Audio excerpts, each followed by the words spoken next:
Resident के साथ हुई दरिंदगी के बाद जीएसवीएम मेडिकल कॉलेज में क्या सुरक्षा व्यवस्था का तंत्र बनाया गया है, इसको लेकर आज हम जीएसवीएम मेडिकल कॉलेज के प्राचार्य प्रोफेसर संजय काला से रूबरू होते हैं। सर, दैनिक जागरण साक्षात्कार में आपका स्वागत है। सर, कोलकाता के आरजी कर मेडिकल कॉलेज में जो रेजिडेंट के साथ दरिंदगी हुई, उसके बाद देश भर में आक्रोश था। उसको लेकर अपने यहाँ भी कई योजना बनाई गई। सुरक्षा व्यवस्था को लेकर हर जगह विकसित होती हैं, हर जगह चीज़ें चलती हैं, फिर भी घटनाएं होती हैं। उसका सबसे बड़ा एक कारण बनता है उसकी मॉनिटरिंग नहीं होना। तो आपने जो सुरक्षा व्यवस्था तंत्र विकसित किया है, इसकी मॉनिटरिंग के लिए क्या कोई अलग से टीम बनाएंगे या खुद उसकी जिम्मेदारी लेंगे, कैसे? क्योंकि मॉनिटरिंग पे ही सारी चीज़ें डिपेंड करती हैं। नहीं, मैं आपको बता दूं, हमने बहुत पहले ही करीब 1.5 साल पहले हम लोगों ने जैसे कैमरा लगे हैं, तो कैमरा के लिए हमारे अलग डेडिकेटेड गार्ड्स हैं जो 24 घंटे जितने भी कैमरा हमारे फंक्शनल कैमरास हैं उन पर नज़र रखते हैं। और अगर बाई चांस कैमरा ऑफलाइन होता है तो तत्काल सूचना दे दी जाती है कि भाई camera by chance power supply cut गई और कैमरा आने में अगर समय लग रहा है तो उस संबंध में वो सूचना देते हैं। तो एक मॉनिटरिंग को एक हमारे यहाँ मॉनिटरिंग रूम है, अलग से कक्ष है। उसके अलावा हमारे यहाँ जितने भी वार्ड बॉय, तीमारदार, उन लोगों को हमने अलग से ट्रेन किया है इन घटनाओं के संबंध में। अगर कोई भी अप्रिय घटना होती तत्काल कैसे, कहाँ, किस नंबर पर सूचित करना है ताकि कोई घटना घटित ना हो सके। दूसरे तरफ आते हैं, अक्सर हम एक घटना सुनते हैं कि तीमारदार और डॉक्टर के बीच में लड़ाई हो गई। कारण बाद में हमें पता चलते हैं, पर आक्रोश एक कारण मुख्य पाया जाता है कि अक्सर तीमारदार इलाज को लेकर डॉक्टर को राय देते हैं, झगड़े का विवाद सामने आता है, एक तालमेल नहीं बन पाता है। इसको लेकर क्या तैयारी कर रहे हैं कि डॉक्टर और तीमारदार के बीच में तालमेल बना रहे और ये लड़ाई झगड़े के मामले ना आए सामने? देखिए, पिछले 3 साल में अगर हम देखें तो हमारे यहाँ जूनियर डॉक्टरों में और तीमारदारों में झगड़े की घटनाओं में बहुत अंतर आया। मेरे आने से पूर्व मैं बता रहा हूँ कि हम लोग, मैंने जब आया तो सबसे बड़ी मुसीबत जो हम लोग फेस करते हैं, अक्सर आए दिन मार पिटाई, झगड़ा, ये सब होता था। तो एक तो सबसे पहले सुरक्षा, जो मेरे को लगता है कि हमारे रेजिडेंट्स हैं, कई बार चूंकि इस वक्त इमोशंस मरीज और मरीज के तीमारदार के कई बार बहुत हाई होते हैं। देखिए, उनका भी दोष नहीं है, उनका मरीज बीमार होता है और ख़राब हालत में जब अस्पताल में पहुंचता है तो उस वक्त में वो चाहते हैं तत्काल इलाज हो। और हमारा अस्पताल बहुत बड़ा है, कई बार ओवर क्राउडेड हो जाता है, रश बहुत हो जाता है और हमारी इमरजेंसी बहुत छोटी है। ये झगड़े अक्सर ज़्यादातर इमरजेंसी में होते हैं, कभी कभार वार्डों में भी होते हैं। तो उनको कई बार जब इमोशन उनको लगता है कि मरीज ठीक नहीं हो रहा तो उनका जो इमोशनल आउटबर्स्ट है वो हमारे डॉक्टरों पे, जूनियर डॉक्टरों पे खास तौर पे निकलता है, तो उसका शिकार हमारे डॉक्टर बनते हैं। तो हम लोगों ने एक बड़ा नायाब तरीका निकाला इसके लिए, जो जिसकी सराहना हमारे शासन में भी हुई है। हम लोगों ने एक जूनियर रेजिडेंसी, जो हमारे रेजिडेंट्स हैं उनको रेजिडेंसी ट्रेनिंग प्रोग्राम स्टार्ट किया है। जैसे कि हम एथिकल ट्रेनिंग एमबीबीएस के छात्रों की करते हैं, वैसे रेजिडेंट्स की हमने ट्रेनिंग का, जो भी नया बैच आता है उनकी 9 दिन की क्लासेस लेते हैं हम। उसमें हम जो तीमारदार हैं उनके साथ कैसे बिहेव करना है, उनके पेशेंट के साथ कैसे बिहेव करना है, या कोई बहुत इमरजेंसी सिचुएशन में आ रहा है उनको कैसे हैंडल करना है। और मान लीजिए कोई डेथ हो जाती है ये अनफॉर्चुनेटली, या कोई गंभीर दुर्घटना में मरीज हमारे पास में आता है, क्रिटिकली इल पेशेंट आता है, तो उनको प्रॉपर काउंसलिंग कैसे करनी है इत्यादि हम लोग ये 9 दिन की क्लासेस लेते हैं। तो हमारे बच्चे अब प्राइम होने लगे हैं, उनको पहले से ही पता रहता है कि अगर इस बार की घटना होने इस प्रकार का मरीज है और बहुत सीरियस मरीज है तो पहले से ही उनके अटेंडेंट को ठीक से बताना पड़ता है। अक्सर संवादहीनता इसका कारण बढ़ती, झगड़े के कारण संवादहीनता होता है। तो अगर संवादहीनता होती है तो जो तीमारदार होते हैं उनको समझ में नहीं आता उनके मरीज के साथ में अचानक क्या हो गया, जबकि डॉक्टर जान रहा है कि मरीज बहुत क्रिटिकल कंडीशन में धीरे धीरे करके डिटोरेट हुआ, डेथ हो गई। लेकिन अगर हम उनके तीमारदारों को ठीक से बताएं कि नहीं देखो आपका मरीज बड़ी क्रिटिकल कंडीशन में है, अब धीरे धीरे करके डिटोरेट हो रहा है, और डेली उसको रिपोर्ट हम अपडेट करें, तो कोई तीमारदार लड़ना नहीं चाहता, झगड़ा नहीं करना चाहता। तो कमियां दोनों तरफ से हैं। कभी कभी तीमारदार भी बहुत एग्रेसिव होते हैं, तो उनको कैसे हैंडल करना, तो ये हमने डॉक्टर्स को सिखाया। और दूसरी बात है सुरक्षा व्यवस्था, उसको हम ठीक कर रहे हैं। मैंने बताया कि वॉकी टॉकी, मेरे ख्याल से प्रदेश में कहीं पे भी वॉकी टॉकी सिस्टम नहीं है, लेकिन हम लोग इम्प्लीमेंट करने जा रहे हैं वॉकी टॉकी, क्योंकि ऐसे टाइम पे अक्सर मोबाइल जो है वो काम नहीं करते हैं।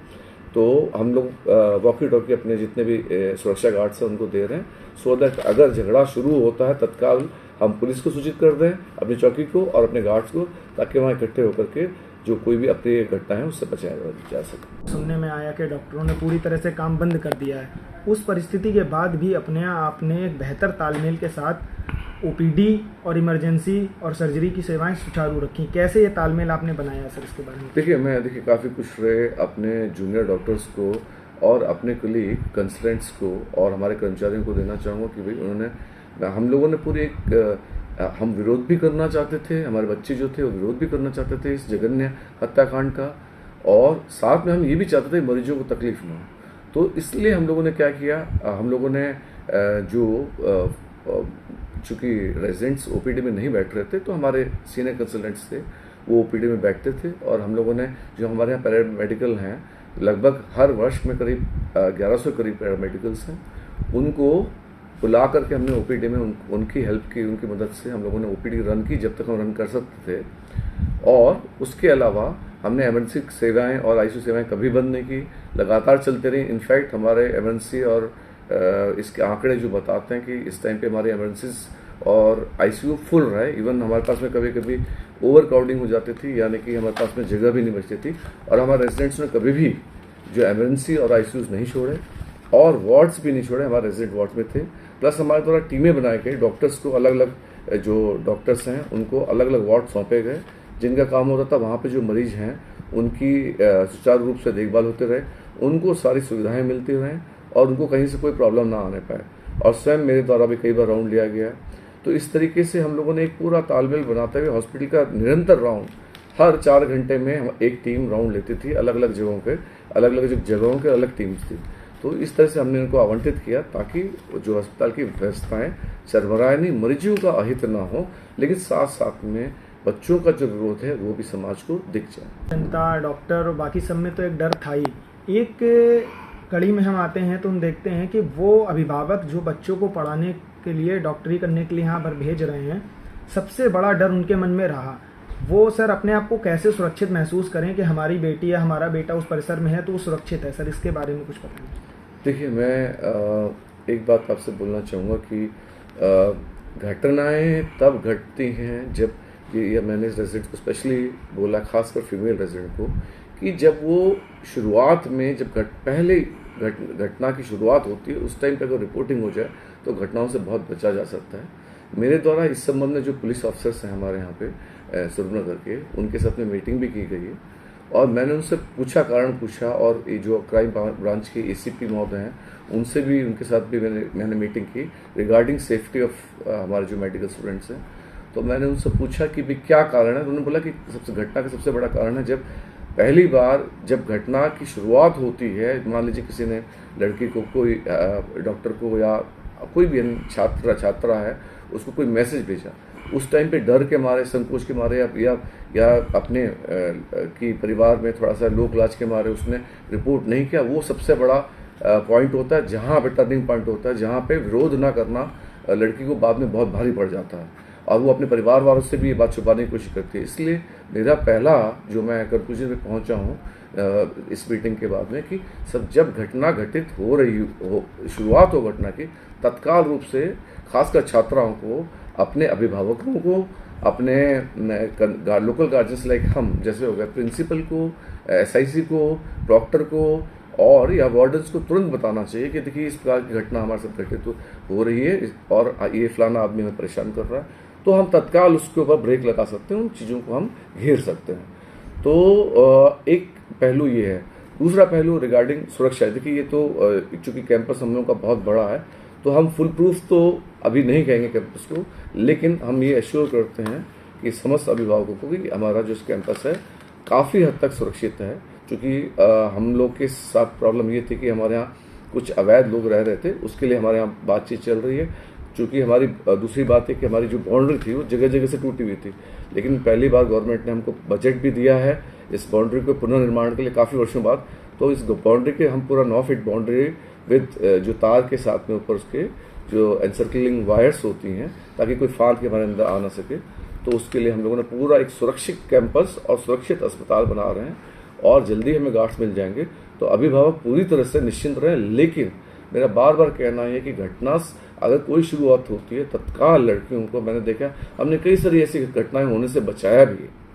और रात को विशेष तौर से जब एक बार अंधेरा हो जाए तो खासकर जो लड़कियां हैं उनको इस बात का ध्यान रखना होगा कि किधर जा रहे हैं सूचित करके जाएं, और साथ में अगर उनको व्यवस्था कहीं जाना है तो अनुमति लेकर के, अपने जो सीनियर से अनुमति लेकर के जाएं। दूसरी बात, आवश्यकता पड़ने पर वो किसी को एक्कम्पनी करके जाएं। अगर कोई ऐसी जगह कैंपस से बाहर जा रहे हैं तो उनको अगर असुरक्षा महसूस हो रही है तो कभी अकेले ना जाएं, और कोशिश करें कि जो सुनसान या बेआवान जगह हैं इनसे थोड़ा सा अलग ही रहें तो ज़्यादा उचित होगा। तो गवर्नमेंट ने गाइडलाइंस भी जारी की हैं इसके संबंध में, कि सुरक्षा के संबंध में, और सरकार इसके ऊपर काफ़ी कार्य कर रही है। लेकिन हम लोगों ने बच्चों की सुरक्षा को लेते हुए, क्योंकि जीएसवी मेडिकल कॉलेज एक बहुत बड़ा मेडिकल कॉलेज है, प्रदेश का सबसे बड़ा राजकीय मेडिकल कॉलेज है, तो इसमें और डेली यहाँ पे लगभग 5000 पेशेंट आते हैं, तो उसके लिए फुटफॉल हमारा 5000 है, और एमरजेंसी में इसके अलावा पेशेंट आते हैं।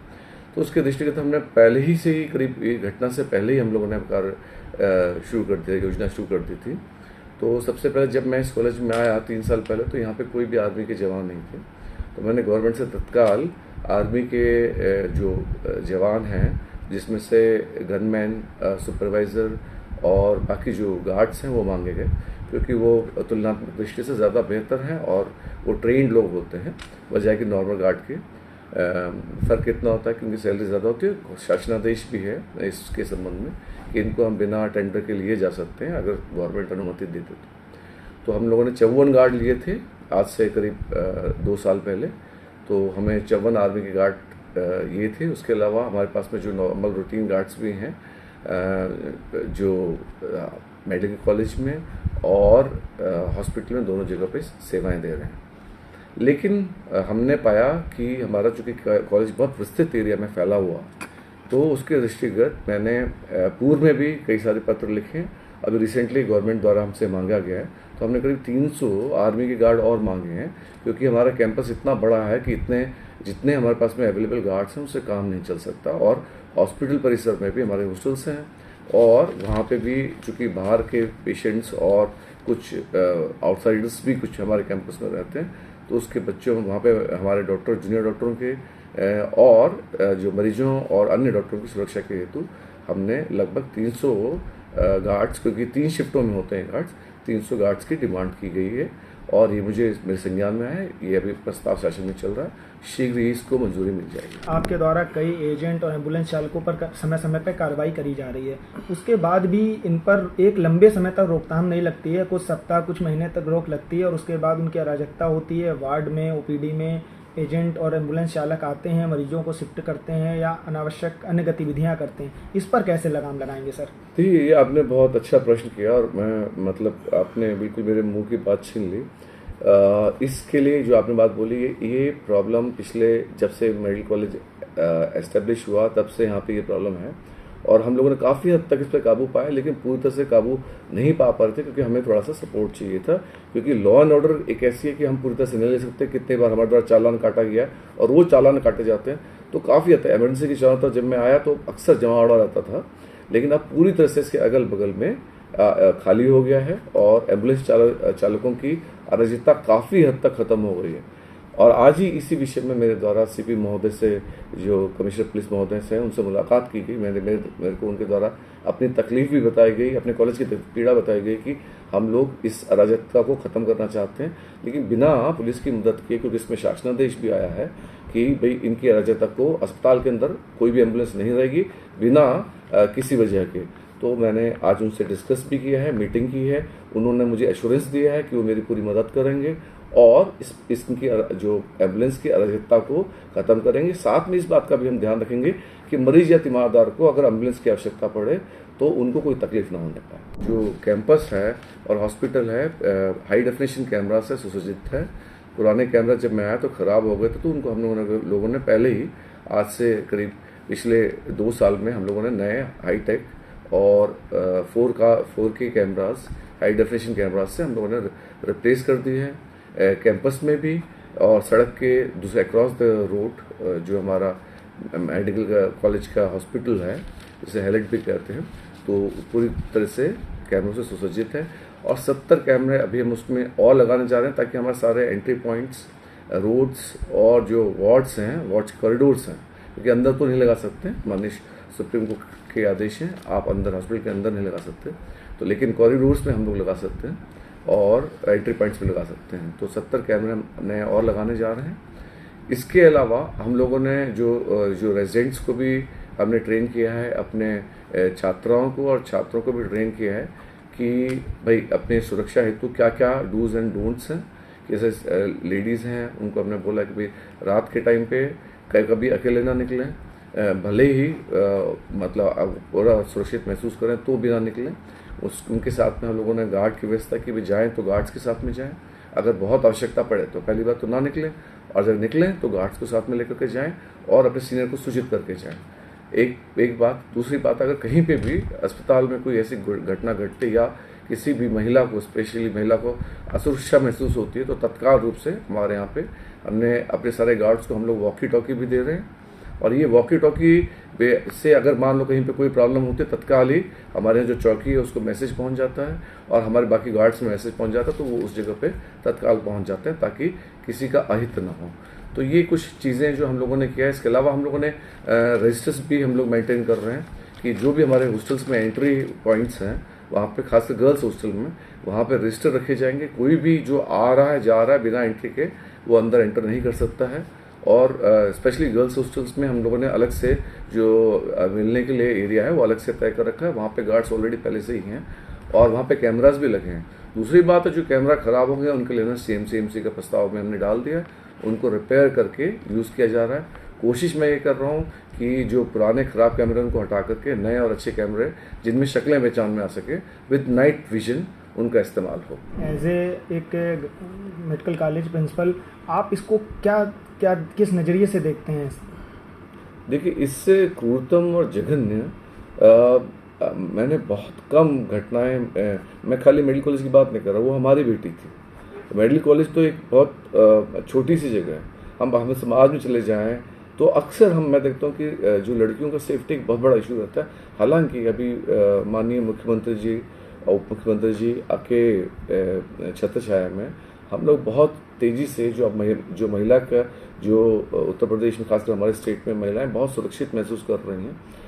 लेकिन अभी मुझे लगता है कि हम लोग को काफ़ी कुछ काम करना बाकी है और कई स्टेप्स पे हम लोग को, महिलाओं को भी, जो मेरा एक मानना है, कहीं ना कहीं हमें उनको भी ट्रेन करना पड़ेगा। आत्मरक्षा जो हम लोग, जो लड़कियों को, इस मामले में हमारा समाज कमज़ोर है कि हम लोग लड़कियों को आत्मरक्षा नहीं सिखाते हैं, उनको अस्त्र शस्त्र के बारे में नहीं समझाते, और ना ही हम उनको जो जब इस प्रकार की इंसिडेंट, कई बार लड़कियां जो होती हैं अपने भोलेपन में ही किसी ट्रैप्स में फंस जाती हैं, तो उनको इन सब चीज़ों के मामले में समाज को खुद उत्तरदायित्व लेना पड़ेगा कि वो हमारी बेटियां हैं, सबकी सब हमारी बेटियां हैं। खाली हमारे परिवार की बेटियां हमारी बेटी नहीं है सर, समस्त समाज की बेटियां हमारी बेटियां हैं। ये सोच के चलना पड़ेगा। अगर हम सारा का सारा उत्तरदायित्व सरकार पे डालेंगे तो ये ठीक नहीं। कहीं ना कहीं समाज को भी आना पड़ेगा कि हम एक सेफ समाज क्रिएट कर पाए। कोलकाता में महिला डॉक्टर के साथ हुई दरिंदगी के बाद GSBM मेडिकल कॉलेज में सुरक्षा का एक मजबूत तंत्र तैयार कर लिया गया है। अभी प्रोफेसर संजय काला सर प्रचार से हमारी बात हुई, उसमें उन्होंने स्पष्ट किया कि मेडिकल कॉलेज में करीब 300 सुरक्षा गार्ड लगाए जाएंगे जो पूर्व सैनिक कल्याण बोर्ड के होंगे, जिनसे चप्पे चप्पे पर नज़र रखी जा सकेगी। इसके साथ ही मुख्य द्वार से लेकर हर मेडिकल कॉलेज के एग्जिट द्वार पर हाई रेजोल्यूशन के कैमरे लगाए जाएंगे और सुरक्षा व्यवस्था को मजबूत किया जाएगा। फोटो जर्नलिस्ट संजय यादव के साथ मैं अंकुश शुक्ला, दैनिक जागरण, कानपुर।